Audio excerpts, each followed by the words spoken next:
about a big round of applause now for Drew Prochaska. Come on up, Drew Prochaska.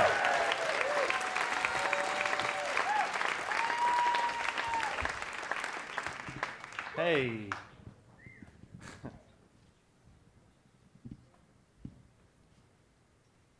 If you were to ask me what kind of man my dad is, I would say he is a mountain man. But not like an Appalachian hillbilly. Like, my dad is Austrian and he grew up in the Alps, and when he is on a mountain, he is at peace.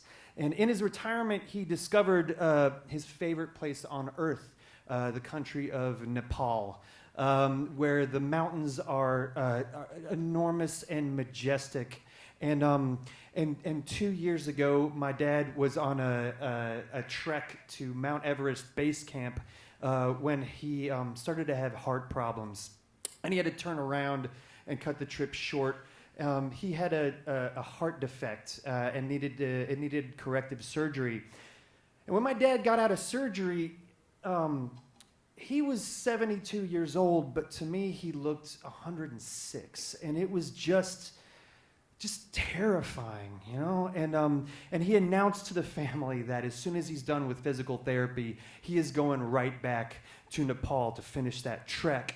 And I said, if you go, then I'm gonna go with you. Now, a few hours into our trek, I realized we're in trouble already. Like, my dad is getting winded at the slightest incline. And here's a fun fact. He's also a severe asthmatic. So I'm getting really nervous because our guide had stressed to us it's the trails are really dangerous after dark, so you have to make sure to get to the next lodge, you know, before the sun comes down. And we did that first day. But over the next 2 days, my dad's just getting worse and worse. But he has to stop every 2 minutes, and it doesn't even faze him, though. Like, he is just in heaven, you know? And he'll just stop and he'll take his pulse, and he will just listen to the thunderclap of an avalanche just roll down the valley. And I will sit there, just telepathically, shouting at him, we gotta keep moving, you know, let's keep moving. But on day 4, my dad can't even climb a flight of stairs.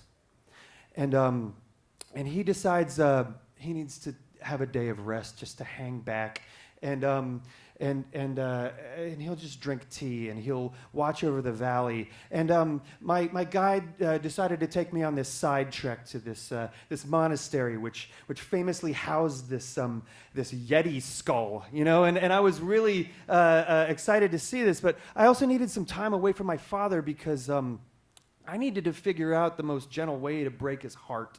And tell him that we have to turn around because it would be irresponsible for us to continue, you know. So my guide, we hike for a few hours to this monastery, and I pay this Buddhist monk, you know, some money for him to show me with great flourish what is actually the world's hairiest coconut, you know, And I get back to the lodge, and my dad and I have a laugh about it, and I chicken out.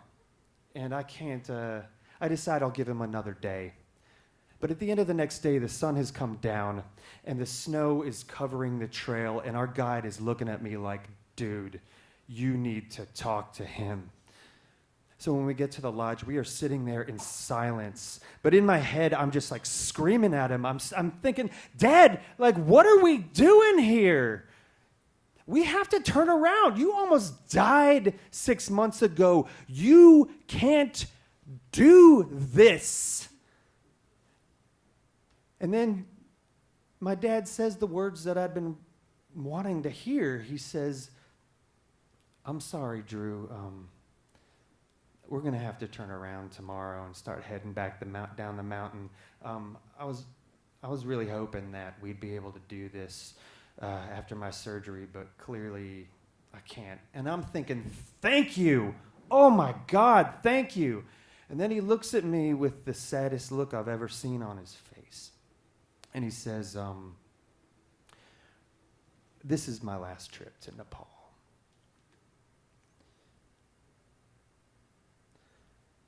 I said, we're not going back. What are you talking about? I said, we're gonna go to Mount Everest. We're gonna put you on a horse. I didn't see a horse in Nepal, but my guide, he made some phone calls, and this man crosses the Himalayas in the middle of the night leading a horse for my father. And for the next 7 days, my father had the best view of anybody on that trail, and I got to walk next to him with my pack and listen to my father tell stories about being a little boy in the Alps. And by the time we got to Mount Everest, we are just drained, and we both have altitude sickness. And I'd lost 17 pounds. But we slept at the foot of the giant, and we watched this yellow sunrise just shimmer off the peak. And my dad, his lungs were so bad at this point that he was going to have to spend a few days in a hospital in Kathmandu. So we had to take a helicopter back. And as we are flying through the Himalayas, I'm sitting in the co-pilot's seat. And the helicopter is loud. It's just so loud we can't say a word to each other. But I turn around and I see my dad, and he's leaning his face against the window, and he is watching the mountains just go by, and he is just smiling, because he's a mountain man. Thank you.